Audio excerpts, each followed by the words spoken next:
Hi guys, welcome back to another episode of Ezoic Spotlight. My name is Sarah and today I'm interviewing Jaryd Krause. So today in this interview, I'm going to ask him about what you should be looking for if you want to invest in websites online and how to ensure you see a positive ROI from buying online businesses. I'm really excited for this interview, so stay tuned.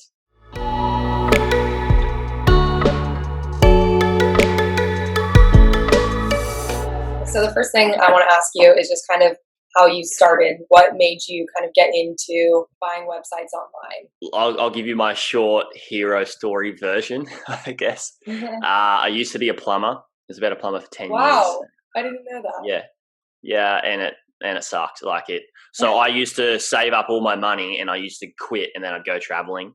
And then when I'd come home, I'd go away for 6 months, 12 months, 18 months. I guess the last 8 years I've been traveling on and off. Wow. And at one point I was so sick of going back home broke and starting work again and hating doing crazy big hours. I was driving an hour and a half to work, an hour and a half home from work. So I was spending 3 hours in the car every day. I just got so over it and I started drinking and I started really hating what I was doing. And one of my trips where I was living in Egypt, I was living in Egypt for 6 months and I realized that hey, I don't want to go back and do this. I'm running away and traveling because I thought I didn't like my job. But what at the time I in hindsight, I look back and I really didn't like where I was in my life. Right. So I was running away from this and I realized I need to set a goal. So I decided, all right, I love traveling. I need to make money. To do it, how can I do that? I need to do something online. So I literally jumped on Google and typed in how to travel the world and make money online. And that's how I got started. I started some website businesses and I sucked at it. I knew nothing about digital marketing. And then because I got I had to keep going back to work, I was like, all right, I'm going to knuckle down and do this. And then I've realized that I was sucking at all these startups and I wasn't making so much money. It was really hard. And I came across a quote or a stat that said 90% of startups fail. And I thought, well, hang on a second. If 90% of startups fail, why don't I just go away and buy a business that's past that 90% failure rate? Wow. So I jumped on Google and looked to see if you could buy sites. And there's Flippa and some small brokers around. They were just getting started at that time. And then, I bought a business and I bought another one. And then I just kept growing from there. So did you ever start building websites from scratch? Yeah. So the first site I started to build was a travel blog. Okay. And because I was looked online, I was everyone was travel blog. I was cool. It came up. Yeah, it was. It was and it was the most popular thing. And I was all right, cool. I'm going to become a travel blogger. And I did this for a few years and I realized that everybody with an iPhone and Instagram and travels a little bit is a travel blogger and so much competition.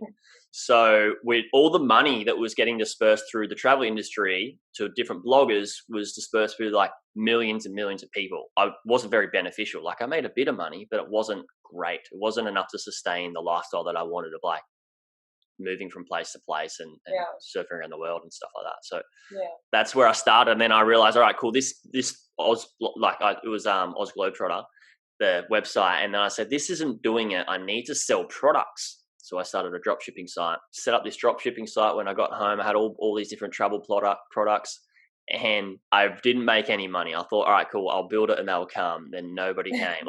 A few sales come through, but I knew nothing about digital marketing. I was like, cool, I need to know digital marketing. And in that time learning digital marketing, I realized that, hang on, I'm going to stop trying to start websites and just buy them because I've learned digital marketing. I know how to run these businesses. I know how to grow them once they've started. So save up some cash and buy one. When did you buy your first website and what platform did you use to buy it on? The first website I bought was in 2014 and I bought it on Flippa. So Flippa.com. Yeah, FLIPPA.com. Do you still purchase websites on Flippa or are there other platforms that you use? No, I don't purchase sites on Flippa. I know the CEO, they've done some great changes to Flippa. Previously, Flippa, before he came in, people could sell sites and they weren't verified and it was a bit shady and a lot of people were buying things that weren't actually businesses. But Blake has come on and changed some things and it's made it really good. The platform's great now. I do have clients that look at Flippa and other marketplaces like that, but I go to brokers instead. Brokers vet businesses. They have their business interest at heart. They have their brand at heart and they don't want to sell dud listings and lemons because people are going to talk about all the crappy listings they've got. So they want to make sure their business can be sustainable for the future. So they vet a lot of businesses before they sell them or put them on the market, which is good. What would you suggest for somebody who is maybe interested in starting right now? I mean, is very new to the game. Would you suggest that they go to something like Flippa, or do you think that they should try and find a broker? I believe it's best when you're first starting to go to a broker.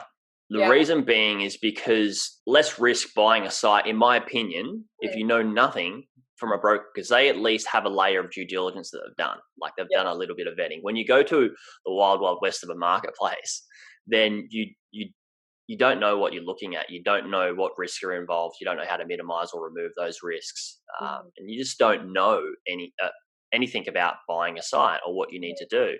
So I'd definitely go to a broker. In terms of where to go, there's a guy that you and I both know, John Gillum, and also Spencer and Kelly. They've started Motion Invest, and they sell sites, under the 70K mark. And that's a great place to start, because Empire Flippers sell these businesses at a higher price and they sell them super quick. But a great place to start is Motion Invest with these guys. What if you're someone who wanted to kind of get into investing in online businesses and you didn't have that much money? But is that possible to kind of get started, or is there some kind of work that you need to do first to get to that point? Yeah, that's a great question. So a lot of people want to get started and just dip their toe in the water and try buy things around, a couple $1,000 range. The reality is and this is my opinion, this is my ethos and what I believe is when you buy something under the $10,000 mark is you're buying yourself a startup. And realistically, people get into buying a website or making money online because they want a better lifestyle, right? They don't want to have to spend a crap load of time, excuse my language, just trying to make things work and trying to, put some, food on the table with a side hustle when they've got their main job, and then they're having to spend like 30 hours a week after work when they've got a family on this other side hustle that's just not getting anywhere. So a lot of people want to start out at that range, and I believe it's best not to. It's best to just save up as much money as you can, get to that 10K mark. And then when you buy something over 10K, normally, there's less work, there's less risk, it's less of a startup, and, there's more legs behind it, and it's easier to build off from at that stage. So that's where I believe if you're trying to buy a site that is under that price range, it's still going to be quite hard for it to be successful. So what are some of the red flags, I guess? Because you say, if you were to try cheaply, so to say, invest in a website, and you didn't really want to put in the investment, it would be a lot of work. And so why is that? What are some of the kind of things that you want to avoid when you're looking for when investing in a website or looking to purchase a website or a business? So there's so many things you need to check when you're buying a site, but there's different things that you can learn in due diligence. I've got some content if people want to get it, but due diligence is a huge part. And this is where you look at what's involved in the business. And there's so many moving parts you need to understand before you see if they're actually risky. For example, you need to be looking at the traffic to see if the traffic's trending up, down, sideways, and most importantly, why is the traffic trending in a certain way, right? Is it because it's seasonal, or is it because the seller has just stopped working on the business and they're working on one of their bigger businesses, which happens all the time.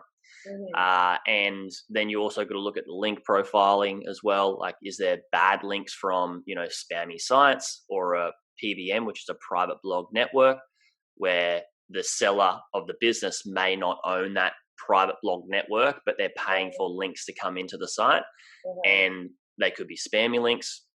So that's a risk there in alone. Also, there's risks in traffic. There's risks in the digital marketing, paid ads if they're doing paid ads. There's risk in SEO, so you need to be checking the SEO. There's risk in not understanding the financials as well. Sometimes there will be buyers that looking at a business and they'll see the expenses sheet and realize that when they purchase it, there may be more expenses that were listed, actually for the business that the seller had listed. So there's so many things that you need to check. It's like you just need a good due diligence checklist to go through all these things. And then what I do with people who join my community who I teach to buy sites is I go through and I review them, and then we point out different things that may be a risk. For example, if a website is a single source dependency on, say, Google traffic, right? That can be a risk, because what happens if Google changes their algorithm and just stops deciding to send traffic to that particular niche because it's not aligned with their morals and ethics as a business within Google anymore. And that happened with the health niche and different niches in 2019, where a lot of people just lost a lot of traffic. And that's nothing that you can predict, but how you can minimize a risk like that is by putting out content on social platforms to ensure that you're getting traffic not just from Google, but you're also getting traffic from social media, or build an email list where you can keep emailing your list and you can still send traffic to your site, and you're non-reliant on Google traffic and social media. So there's many risks, and we could talk for a whole day, Sarah, about what risks are involved. But the first step is learning a bit about due diligence, and then understanding what risk may be involved on a deeper level. It's just thinking deeper and deeper and deeper. If people want some help with that, then I'm here to help. So I understand, you just kind of dived into it a little bit, your due diligence content. You also have a website evaluator tool. So what does that do, and how can people use that? Tell me a little bit about it. I do have a due diligence checklist, which comes before the website evaluator. And the due diligence framework or checklist or whatever you want to call it, you get all the information about the business, right? And then you see what risks are involved and all that sort of stuff. And then you can put your business into the website evaluator, and you can number it and give it a score. And then you've got all these different businesses that you line up in, say, an Excel sheet, and you give them different scores, and then you know which one to focus on and spend more time throughout due diligence. So it just helps you, a lot of people might be looking at 100 businesses, and it just helps you narrow down your focus rather than trying to do too many moving parts. So that's what the website evaluator tool does. So when you were first starting out, what is the difference now? You seem like you have such a distinct method. How has this changed from when you first started until now? Oh man, when I first started, it's changed drastically. There was no content around due diligence on digital properties, like online businesses. You could learn about how to buy a brick and mortar business, but it's so different when you've got SEO and digital marketing. And so I started to scrap together how I should do due diligence, just learn along the way. I'd learned from different people, different pieces from different people. And then I just started formulating my own process. And then the first site I bought, it went well. I got my return back, and it kept growing. And then I decided, all right, I'm going to buy another one, and I bought another one. And as I keep growing, I added more things to my due diligence checklist, and I realized what may be more risky versus less risky, and what other risks may be involved. And I got good at starting to see red flags. And that's just from practice, right? Like when we're learning to, say, surf, for example, at the start, we can't even paddle. We don't even know what we're doing. I've taught somebody, I used to teach surfing as well. And there was a kid who was from Russia, had never been in the water before. He didn't even know how to be buoyant on a surfboard. And that's the same when and it's the same when we're coming to buy a site. We don't know how to stay stable. We don't know what to look for to make sure we don't, drown. Over time, I just learned different things and then started to formulate a process. And then as I grew, people started to ask, how do you buy these sites? As I was traveling around the world, and people were like, what do you mean you haven't been home in X amount of time, 18 months, and you're not working? I told them what I did, and they're like, wow, man, you need to teach me this stuff. And as people started to ask this, then I started to teach. And then when I started to teach, when you teach something, you learn more and you get even better. And this is the byproduct that I didn't even think about when I started teaching. And as I started teaching, I got better and better and refined the process more and more, and just made it so much easier for just the general public. So there were a lot of changes. To answer the question, the changes were how to do due diligence better, and how to make sure the process is super smooth and easy to follow, rather than I should look at this, and I forgot about that, I should look at this, or I need to get my money sorted now because I need to buy the website. Sometimes people go to buy sites and they don't even know they want to buy with finance. They don't know how much they are approved for, right? And I've had this happen where clients have gone to buy a site and they thought they could get X amount of money, and they went to buy it. They went to the bank and said, cool, give me my money. And they said, no, we can't help you buy this business because we're actually not going to approve you for that amount anymore. You learn things through the process to understand what you need to set up at the start. So it's just a process like this, rather than a process like this. And Yeah. you get stuck in this phase of like a rut phase where you don't go anywhere, where a lot of people get stuck. And you created so much content, so now anybody interested can visit your website or your YouTube channel or your podcast. Are there any communities or resources that you're currently in that you think is a good learning method for you, or that you would recommend for anybody interested in this? First, I would say go away and learn from my mistakes and everybody else's mistakes. In terms of community, yes, I have my own community where people, that's a paid community. There are Facebook groups around, like Flipping Websites Facebook group and stuff like that. In terms of resources, if you want to go away and learn stuff, like I suggest listen to my podcast, maybe listen to some of the brokers' podcasts as well. And then learn from there. And then if you want to go deeper, then you can opt into one of their pieces of value content or value upgrades, or one of mine, like my framework. Learn as much as you can for free, and then take it to a level until you're like, okay, I actually need help. And then you can go away and get help. Like, you don't need to pay for help until you really need it. Obviously there's still risk involved, but if you want to minimize your risk, I believe it's best to always have a mentor. I've always got a mentor.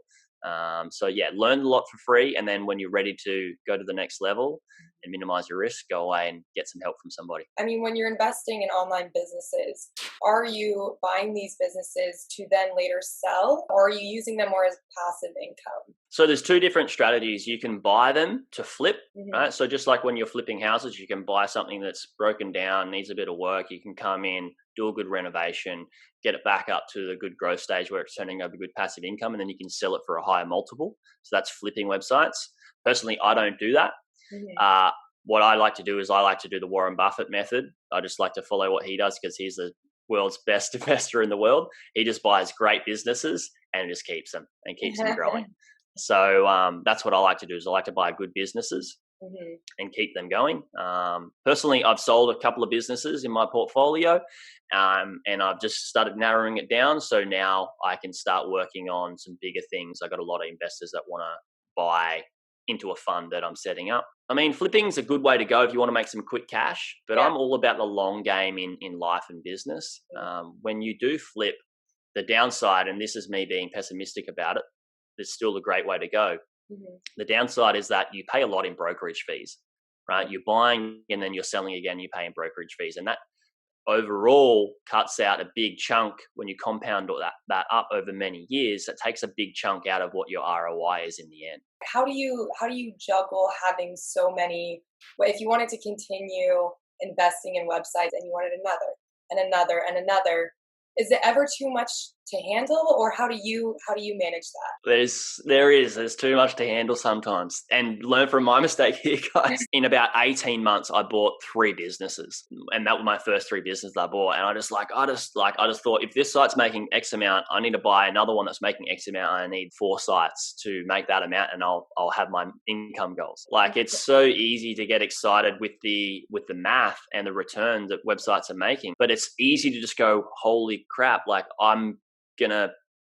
this is happening, and people get emotional and they get super excited. And that's why I'm like, calm the farm, hold your horses, and make sure you do this the right way. But to answer your question, yes, you can buy too many businesses and you can have too many plates spinning. The right way to do it, when you have another project that you're going to work on, the one that you're present with at the moment, make sure you get good systems and processes set up and put in place, and have VAs or staff do those parts of the business. And they can continue maintaining the business and always grow it as well. And then make sure you schedule some time out when you're working on your future project to work on the project that you are now, and make sure you have like a call with the team once or twice a week and make sure they're on track, and give them advice and some guidance where they need. So you're not spending too many hours on that particular business, but make sure you still stay there as an advisor, and then you can move on to your next project and spend majority of your time there. When did you decide that, it was time to hire people to help you out? On my second business, I realized it was an e-commerce site, right? And basically they had one person that was fulfilling orders. It was a clunky process and I didn't need that one person to do it. So what I decided to do was remove that person out of the business. I set up a process and a system where that could be done with AI, then hired a customer support person who was doing a different part in the business, to do the customer support, because I jumped in, I started to do the customer support, but I knew nothing about the business. So this person who had already been in the business for many years jumped into customer support and just absolutely killed it. And it allowed me to step back from the business and work on the business rather than in the business. So on my second business, that's where I started like, okay, wow, VAs are, they need money. It's a great income for them, and it's great work for me. It's great help. So that's where I decided, all right, cool, I'm going to start working out how I can put processes, systems, and VAs and staff in place to make sure I'm not overloading myself and my businesses go bankrupt. Well, I just have one more question for you, and this is a little bit separate from investing in websites. But it's more about content creation. So obviously you have your website and you have created tons of content for people interested in doing this. And along with that, you have a YouTube channel and a podcast. What's kind of your strategy for making content? My YouTube channel started when I decided to start teaching people. Mm-hmm. And I recorded these crappy videos, and I was in Mexico. It didn't grow the channel at all. I decided to start my YouTube channel at the end of 2018 and start my podcast at the beginning of 2019. Mm-hmm. So my podcast started at the beginning of 2019, and we've done very well. I think we're ranked in the top 3 best passive income podcasts online. Amazing.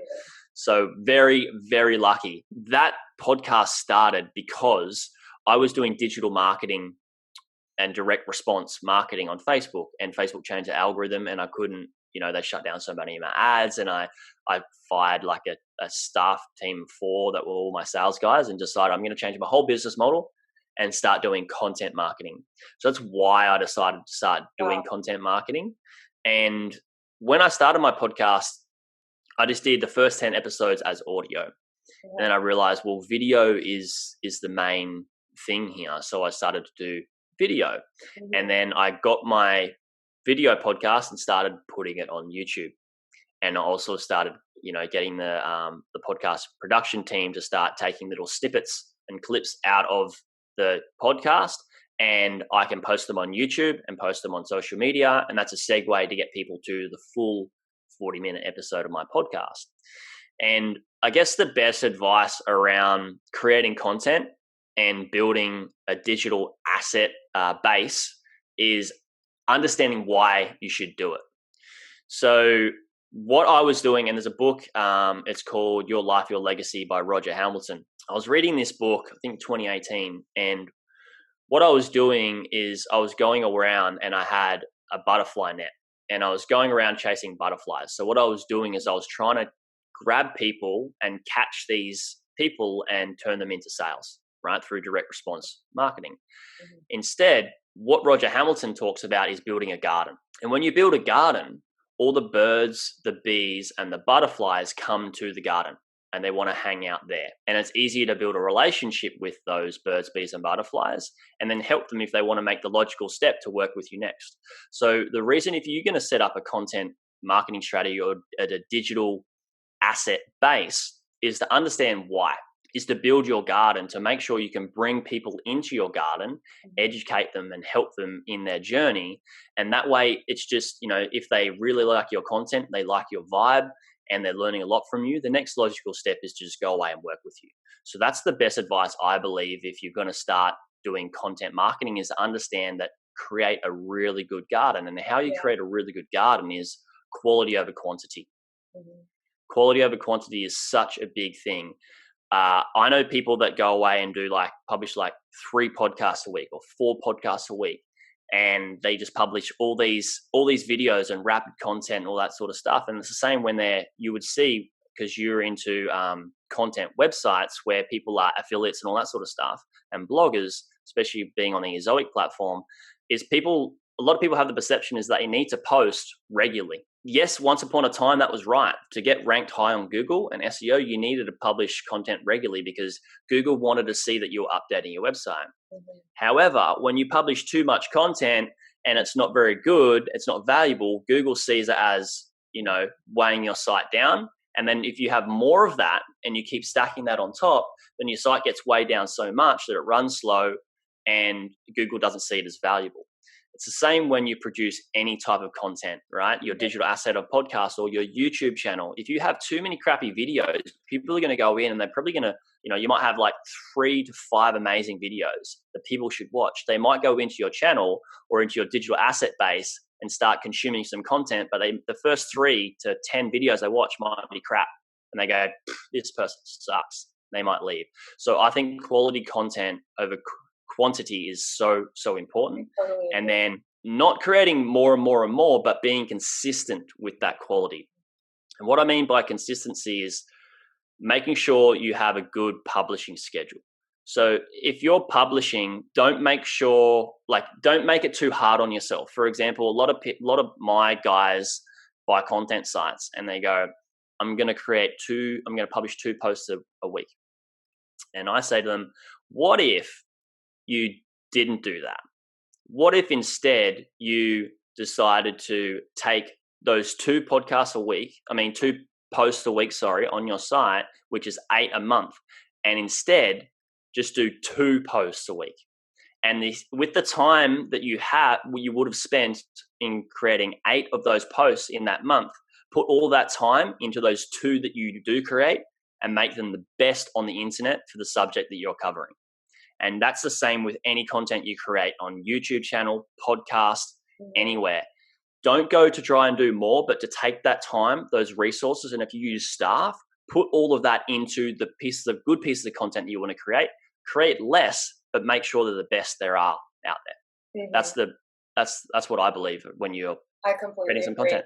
Yeah. What's your opinion on producing content across all platforms and every social media channel, on a website, needing to have a podcast, needing to have a YouTube channel? Do you think this is something that need to put all of their energy into maybe 1 or 2 things that they may be really good at and can produce something that's very high quality? Or is it more important to be putting out content across all these different communication channels? Great question. And I think before we get to that, there's something even more important that we need to ask ourselves. So people are like, all right, cool, I need to be covered. And this is the perception, is like they see everybody everywhere. Like, this person's everywhere. And that's if they're spending $10 million a year on content production and then $10 million on ad spend on top of that. You can do that. And if you've got a team to do that, sure, great. I think the question that's more important to ask, especially when you're starting out, is not just like how many platforms and is 2 too little and is like 7 too many.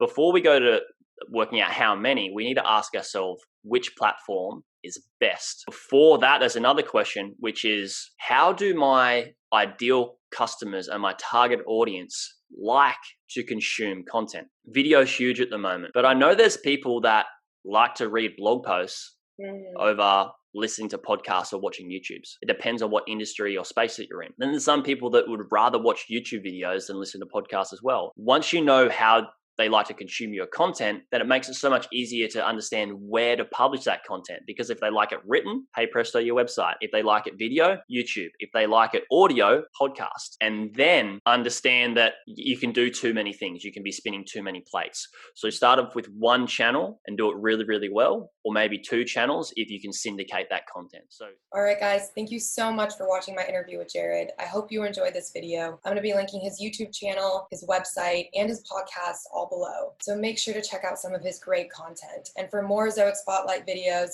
visit the Ezoic YouTube channel and stay tuned for the next episode.